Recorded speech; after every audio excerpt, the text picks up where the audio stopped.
Selamat pagi pemirsa, apa kabar Anda di pagi hari ini? Senang sekali saya Heri Orun kembali menjumpai Anda dalam Berita Papua. Sejumlah informasi pilihan dan teraktual disiapkan tim redaksi kami. Berikut 3 berita utama kami sajikan untuk Anda.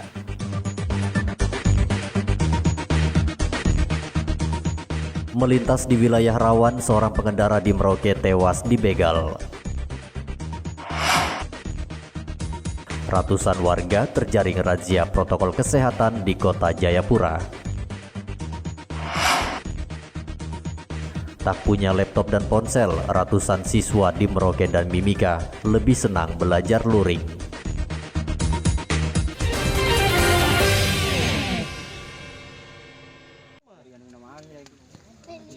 Suasana duka menyelimuti rumah Rido yang menjadi korban begal di kawasan Yobar, Merauke minggu lalu.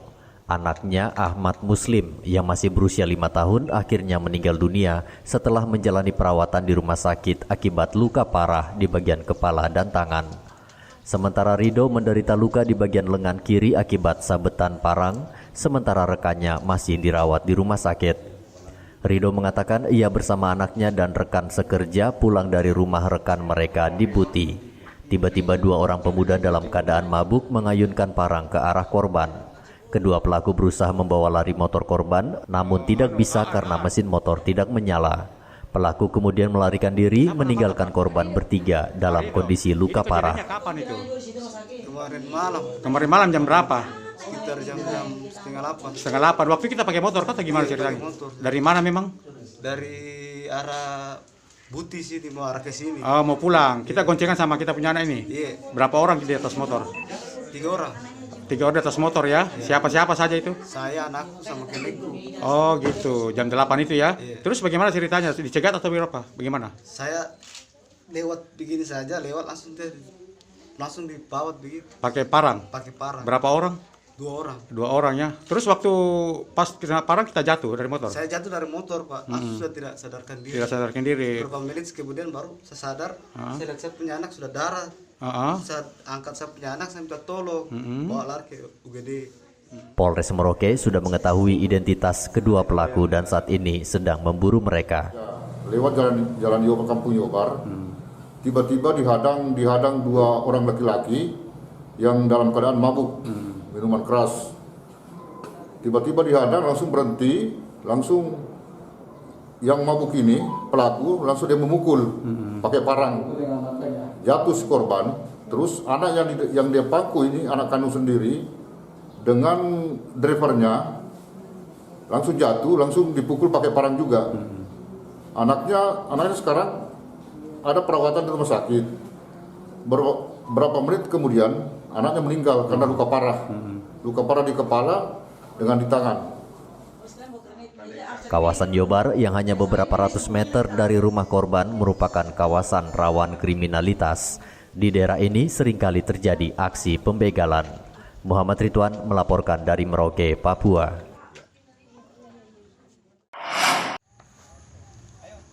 Polisi akhirnya menangkap Lodivikus setelah dicari selama 2 hari. Pria ini merusak rumah milik tetangganya sendiri di kawasan Payung, Merauke. Entah apa pasalnya, menurut saksi, Lodivikus dalam keadaan mabuk minuman keras datang ke rumahnya lalu mengamuk dan melakukan perusakan. Beruntung tidak ada korban jiwa maupun yang terluka. Namun rumah korban rusak cukup parah sehingga pemilik kesal dan melaporkan Lodivikus ke polisi.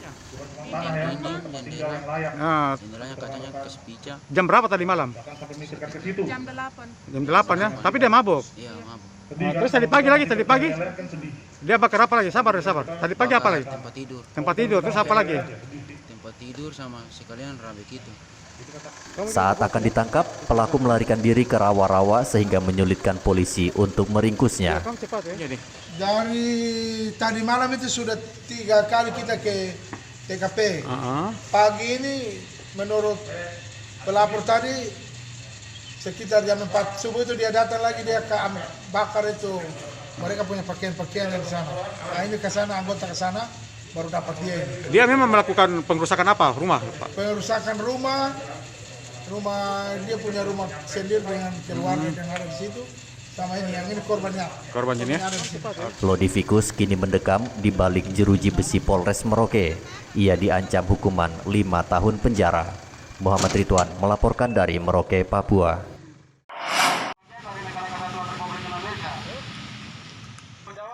Aliansi Pemuda Merah Putih Indonesia Papua menggelar unjuk rasa di Taman Kota Jayapura Senin kemarin. Para pemuda ini menuntut pemerintah pusat agar tanggap terhadap perkembangan isu yang berdampak bagi kesejahteraan masyarakat dan stabilitas keamanan di Papua. Mereka meminta Komisi 1 DPR, Menko Polhukam, serta Polda Papua agar menaikkan status organisasi Papua Merdeka menjadi kelompok teroris. Tindakan kelompok ini menurut mereka dianggap bukan lagi kriminal karena sudah melakukan penyanderaan terhadap warga sipil dan menembaki aparat keamanan. Tak hanya itu, mereka juga meminta agar KPK dapat turun tangan menyelidiki dugaan tindakan korupsi dana otonomi khusus yang telah berlangsung kurang lebih 20 tahun di Papua. Aksi teroris selalu menyerang objek vital, termasuk menyandera pesawat, membakar pesawat, itu sudah tergolong aksi teroris. Seharusnya pemerintah pusat dan DPR RI, khususnya Komisi 1, mendorong agar menaikkan status ini sebagai organisasi teroris. Mereka sudah tidak bisa lagi dibilang organisasi kriminal.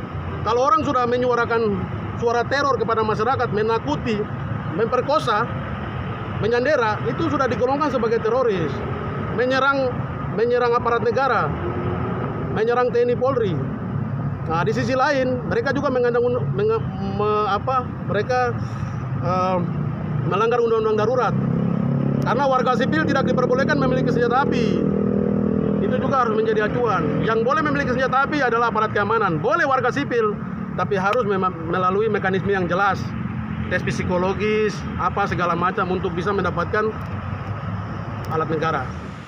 Dalam orasinya, pengunjuk rasa juga mendukung penuh otonomi khusus di Papua dan pemekaran daerah yang saat ini sedang dirancangkan Pemda Papua bersama pemerintah pusat. Fando melaporkan dari Kota Jayapura, Papua. Dahlia ditemani sahabatnya Senin kemarin mendatangi ruang SPKT Polres Merauke. Ia melaporkan mantan kekasihnya yang telah mengunggah foto dirinya yang tidak senonoh di media sosial. Dahlia yang tinggal di Jalan Arafuru Buti ini mengaku sebelumnya memang pernah berpacaran dengan seorang pria, namun hubungan mereka putus. Sang mantan yang sakit hati menurut Dahlia lalu menyebarkan foto syur dirinya di media sosial. Dahlia yang malu dan tidak terima akhirnya melaporkan mantan kekasihnya ke polisi. Itu memang kenapa dia ngancam begitu? Memang kenapa? Ya dulu kan pernah dekat, cuma kan intinya nggak mau ditinggalin. Enggak mau pernah dekat dengan Mbak ya? Nah, terus enggak mau ditinggalin? Ya intinya kan. Oh, enggak mau diputusin? Ya. Oh gitu. Terus sampai dengan sekarang ini sudah pernah? Sudah lama ini nggak pernah komunikasi, juga nggak pernah telepon saya, SMS saya juga enggak. Enggak pernah lagi ya? Lah sekarang ini tadinya apa lagi ancamannya? Enggak ada. Enggak ada. Cuma itu saja. Cuma itu saja. Cuma yang diiniin kok semalam itu tiba-tiba ada yang ngasih tahu, tiba-tiba kok ada yang nyebarin foto saya begitu. Saya kaget. Kanit SPKT Polres Merauke Ibda Suryadi Tandilolo mengatakan pihaknya langsung menyerahkan kasus ke bagian reskrim agar ditindaklanjuti dengan memanggil terlapor. Ini sementara masih minta keterangan dulu, baru kita panggil yang bersangkutan. Masalah pengancaman yang lewat media massa Facebook. Jadi kami masih diharapkan panggil dulu. Kalau memang belum ada solusi kita dapatkan, kita bikin pengaduan. Tapi pelakunya sudah ketahuan kan? Artinya identitasnya ada? Ya, ini sementara kita ada buka dulu cari. Kalau memang ada tersangkanya kita panggil untuk mediasi dulu. Ya kita serahkan sama korban. Selain menyebarkan foto tidak senonoh, korban mengaku pelaku juga sering mengancam korban.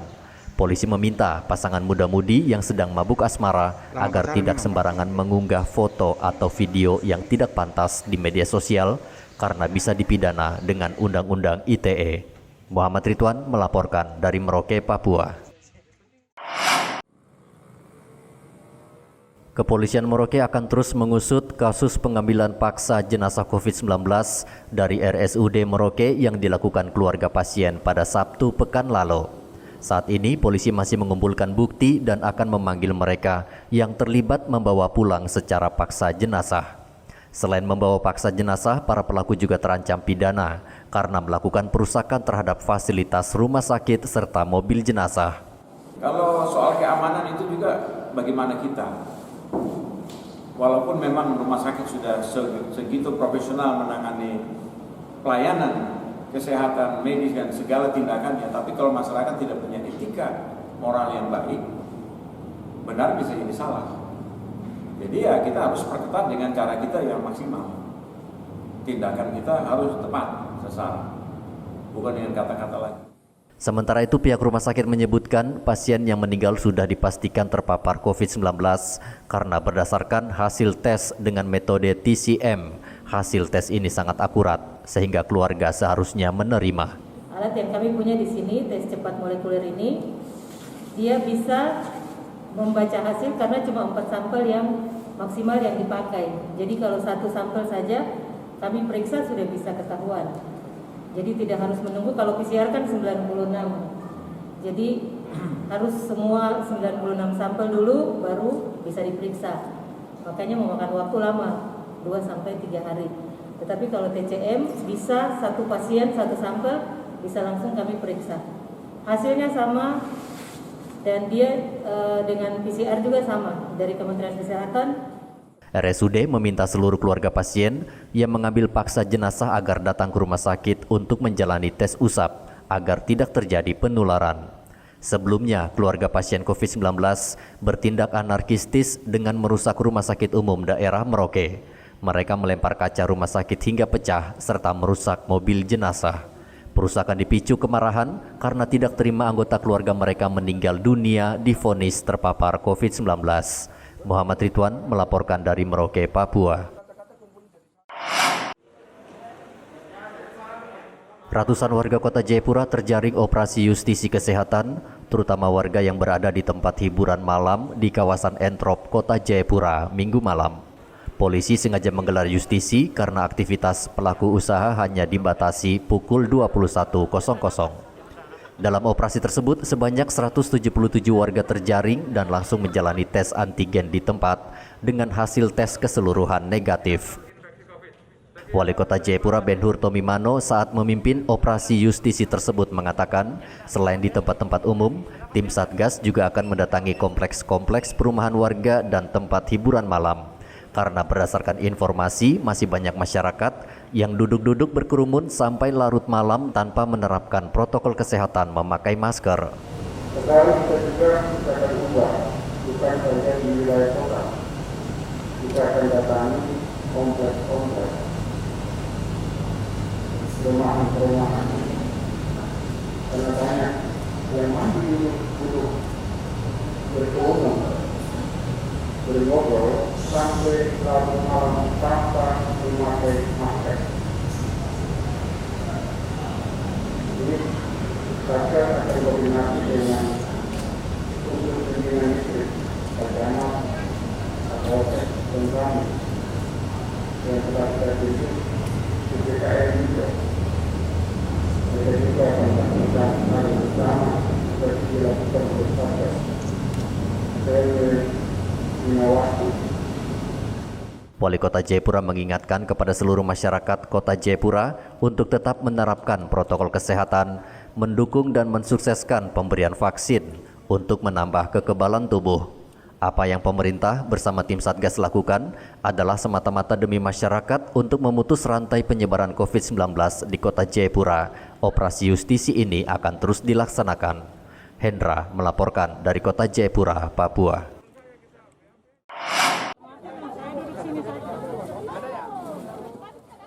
Sejak Senin pagi, ratusan warga sudah memadati kompleks Pasar Wamanggu Merauke untuk divaksin. Kali ini vaksinasi khusus dilakukan terhadap pedagang dan pengemudi ojek online. Namun kenyataannya ratusan warga dari berbagai kawasan justru berdatangan untuk mendaftar diri agar dapat divaksin. Ramainya orang menyebabkan polisi kewalahan untuk mengatur jarak aman.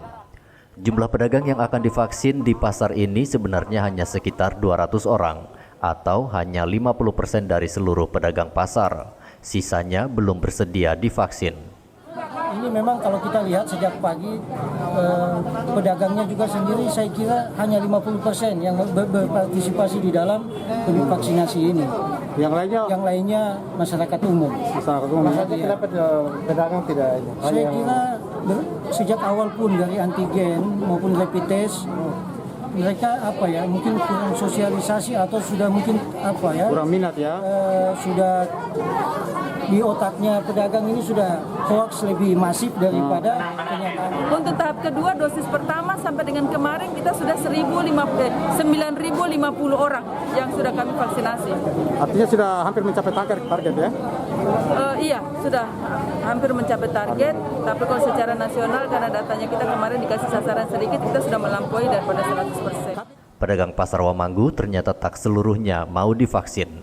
Meski kios terlihat tutup, itu karena mereka menghindari suntikan vaksin, bukan karena sedang mengantri vaksinasi. Mungkin karena orang masyarakat pedagangnya udah takut dengan ada vaksin COVID-19. Jadi semua pada tidak buka ya? Ya, sepertinya begitu. Menghindar juga ya? Ya, sepertinya begitu. Karena orang kemarin itu ada yang bilang, ada yang bilang takut divaksin. Takut divaksin ya? Ada yang bilang mau divaksin, ada yang bilang tidak mau divaksin. Pedagang yang di sini Pak yang jual? Kalau tidak salah, pedagang lantai kedua dengan lantai bawah itu semua ada 1.500. Mungkin ada kegiatan vaksin atau bagaimana? Mungkin mereka takut toh. Takut. Memang mereka sempat sebagian datang saja. Oh gitu. Jadi memang sudah sering seperti itu ya, artinya ada suara-suara bahwa takut vaksin. Iya, sebelum ada vaksin kan sudah ada berita-berita. Jadi takut ya? Jadi sebagian takut. Jadi ada datang. Pada tidak buka ini semua nih? Iya. Vaksinasi terhadap pedagang akan terus dilakukan dan digelar selama sepekan, sehingga diharapkan seluruh pedagang di Pasar Wamanggu sudah tervaksin. Muhammad Ridwan melaporkan dari Merauke, Papua. Pelaksanaan ujian tengah semester bagi siswa SMP Negeri 1 Merauke terpaksa digelar dengan cara tatap muka. Karena sebagian besar siswa di sekolah ini tidak memiliki laptop dan ponsel. Ujian tengah semester diikuti ratusan siswa dan digelar dengan protokol kesehatan ketat. Mereka terlebih dahulu harus diukur suhu tubuhnya sebelum masuk kelas dan wajib mencuci tangan serta memakai masker. Siswa mengaku mereka lebih senang datang ke sekolah karena selain lebih mudah mengerjakan soal pelajaran, mereka juga senang bertemu dengan teman setelah sekian lama belajar di rumah secara daring. Kenapa? HP tidak ada? HP saya rusak. HP rusak, sudah diperbaiki? Belum. Nah, Viko kalau ulangan lewat tatap muka begini atau lewat daring, Viko suka yang mana? Luring sih. Luring yang begini suka ya? Iya. Kenapa suka? Karena gampang. Gampang, terus ketemu juga ya? Iya. Sama teman-teman? Tidak punya HP, memang dari dulu tidak punya HP? Oh, terus kalau untuk Fani, bagus mana? Sekolah luring apa daring belajarnya? Luring, kenapa? Karena bertemu dengan teman-teman. Kalau pelajarannya enak, artinya cepat mengerti mana? Luring apa daring? Luring ya. Kau memang tidak punya HP? Tidak. Tidak punya, dari dulu tidak punya HP? Bukan ada HP tapi sudah suka ikut daring. Oh, kau lebih suka ikut luring ini ya? Kenapa? Tidak enak, tidak teman. Tidak teman. Wakil Kepala Kesiswaan SMP Negeri 1 Merauke, Novi Saragih mengatakan, ujian tengah semester yang digelar secara luring atau tatap muka sudah disepakati oleh orang tua. Kendati demikian, ada sebagian orang tua yang masih enggan mengizinkan anaknya datang ke sekolah. Baik, untuk anak-anak yang mengikuti penilaian tengah semester yang luring, dikarenakan mereka tidak memiliki HP yang Android dan sudah menjadi kesepakatan antara guru dengan orang tua ketika mereka untuk memilih luring supaya mereka datang mengambil materi setiap hari Jumat untuk semua mata pelajaran yang ada itu berlaku mulai dari semester awal. Berapa banyak itu Bu yang ikut luring itu? Yang ikut luring jumlahnya 199 orang, namun yang hadir di hari pertama itu 131 orang, di hari kedua 146 orang, dan masih ada kurang lebih 50 orang yang belum hadir sampai saat ini. Belajar di tengah pandemi memang menjadi tantangan tersendiri. Tidak semua siswa bisa beradaptasi, apalagi teknologi internet dan jaringan belum merata. Semoga dengan program vaksinasi hingga Juni nanti seluruh sekolah sudah bisa dibuka dan murid bisa belajar dengan bertatap muka. Muhammad Ridwan melaporkan dari Merauke, Papua.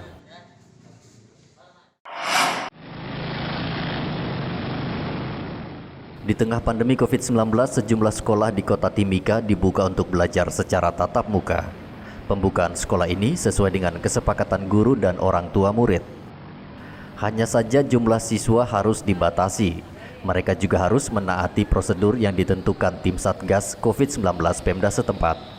Seperti Sekolah SMP Negeri 2 Timika, Papua. Sekolah dengan jumlah 400 orang murid ini hanya 25% yang diizinkan belajar dengan cara tatap muka.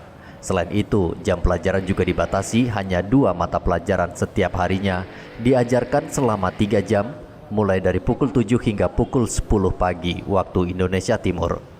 Protokol kesehatan juga ketat diterapkan. Siswa yang masuk wajib mencuci tangan, menggunakan masker dan duduk berjarak dan tidak diizinkan berpindah tempat. Seluruh proses belajar ini juga akan diawasi tim Pokja COVID-19 yang dibentuk sekolah. Untuk menghindari masalah di kemudian hari, sekolah mewajibkan orang tua murid menandatangani surat perjanjian baik yang setuju maupun yang tidak setuju dengan belajar tatap muka. Sudah menyiapkan segala sesuatunya berkaitan dengan protokol kesehatan. Pertama kami sudah siapkan di sini. Pertama saya membentuk tim Satgas COVID dari guru sendiri dan saya lengkapi dengan rompi. Kemudian berikut kita siapkan di sini pengukur suhu. Sebelum masuk pintu gerbang, anak-anak dan siapa yang masuk, guru siapakah harus diukur suhunya. Kalau dia lewat dari batas yang ditentukan, maka kami suruh pulang sesuai dengan kesepakatan orang tua dan ada surat pernyataan kami buat. Kendati demikian, salah satu orang tua murid kecewa karena sekolah tidak memberikan informasi yang akurat soal belajar secara tatap muka ini. Kita orang tua pada prinsipnya tetap berpegang pada aturan dari tim COVID Kabupaten dengan aturan dari pemerintah bahwa ini sementara dalam masa vaksinasi ini diberikan kelonggaran dulu untuk anak-anak kita. Soalnya kita belum menjamin kalau 100% COVID ini sudah menurun. Nah, kita orang tua khawatir sekali. Jadi maksudnya ada hal-hal yang disampaikan oleh sekolah ya disampaikan dengan cara yang baik lah. Nah, macam tadi Bapak lihat sendiri. Anak-anak dengan susah payah kita datang terus disampaikan informasi yang tidak jelas. Ini kan kita orang tua marah. Dibukanya kembali sekolah secara bertahap tentu sangat diinginkan para siswa dan orang tua. Namun sekolah sebaiknya mempersiapkan dengan matang serta memberikan informasi yang akurat karena banyak orang tua yang masih khawatir dan takut anak-anak mereka terpapar COVID-19. Dari Mimika, Papua, Igobat Momolin melaporkan. Hari Air Sedunia yang ke-29 Senin kemarin ditandai dengan penanaman 250 bibit pohon yang mempunyai nilai ekonomi dan bermanfaat bagi manusia. Penanaman bibit pohon dilaksanakan Balai Wilayah Sungai dan jajaran Kementerian Pekerjaan Umum dan Komunitas Lingkungan Hidup. Lokasi yang dipilih adalah areal Danau Sentani, Distrik Nendali, Kabupaten Jayapura. 250 bibit pohon yang ditanam antara lain bibit pohon mangga, kelapa, rambutan, duku, petai Cina, dan pinang. Penanaman bibit ini selain bermanfaat secara ekonomis, juga bertujuan melindungi sumber air di Danau Sentani yang begitu besar dan penting. Kita menanam sekitar 250 bibit tanaman yang terdiri atas tanaman mangga, rambutan, jambu, petai Cina, pinang, dan kelapa. Jadi untuk tahun ini dilaksanakan di Kampung Nendali di Sentani Timur. Nanti pada saat tujuannya untuk sekaligus penghijauan juga menjaga sumber-sumber air yang berada di sekitar kita, khususnya di Kabupaten dan Kota Jayapura ini. Sumber air yang paling besar ialah Danau Sentani. Bagaimana kita menghijaukan Green Belt Danau Sentani supaya sumber air tetap terjaga. Penanaman pohon di Danau Sentani ini juga akan memberikan manfaat buat masyarakat karena lingkungan akan terjaga kelestariannya. Yang telah melaksanakan berbagai kebijakan-kebijakan strategis dalam rangka mengelola baik dari aspek manajerialnya, perencanaan dan juga pengawasan dan pengendalian serta pemberdayaan untuk memanfaatkan menata kelola air di wilayah Kabupaten Jayapura seiring dengan kebutuhan dan apa yang diharapkan oleh segenap masyarakat agar manfaat air bagi sumber kehidupan ini benar-benar dapat dikelola dengan baik. Penanaman 250 bibit pohon dalam rangka Hari Air Sedunia diharapkan bisa menjadi kampanye untuk menyadarkan masyarakat bahwa menjaga kelestarian alam sama halnya melindungi sumber air yang merupakan kebutuhan paling vital bagi umat manusia. Hendra melaporkan dari Kabupaten Jayapura, Papua. Pemirsa, informasi tadi mengakhiri jumpa kita dalam Berita Papua. Saya Heri Orun mewakili seluruh kerabat kerja yang bertugas mengucapkan terima kasih atas kebersamaan Anda. Selamat pagi, selamat beraktivitas, dan wanyambi.